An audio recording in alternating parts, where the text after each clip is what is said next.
Who would have thought a simple cat lick like this would cause rabies? Let's watch this video together. This is my 6-year-old sister. She developed rabies symptoms after our cat licked a wound on her leg. Long after, my sister began having breathing problems. My sister fought as hard as she could for a few days, but in the end, the virus took her from us.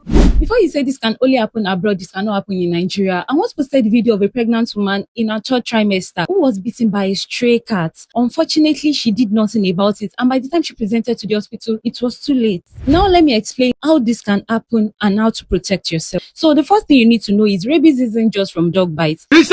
Animals like bats, monkeys, and cats can also transmit rabies as long as the virus is present in their saliva. And these animals can transmit the infection through bites, scratches, or licking of a wound. So the moment the saliva of an infected animal gets in touch with a cut or an open wound on the skin, it transmits the virus to the person. Once rabies gets into the body, it can hide for weeks to months before showing symptoms. And this is the best time to seek care. This is the best time to go to the hospital. Don't wait for symptoms to begin to show before you seek care, because the moment the person begins to have symptoms, nothing can be done. There is no treatment that can be administered. It will lead to the loss of life.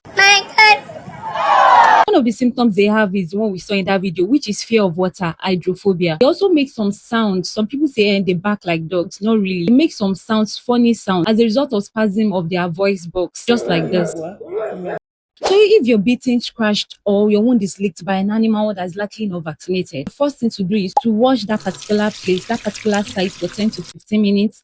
Then go to the hospital. Please go to the hospital to get the vaccine and sometimes the immunoglobulin. This will prevent you from having the symptoms. Rabies is 100% fatal, meaning once one begins to show symptoms, nothing can be done. No medication, no vaccine, no treatment can help the person. So if you're in a country like Nigeria where we have so many stray animals, please and please don't joke with the bites, scratches, wound lick of any animal.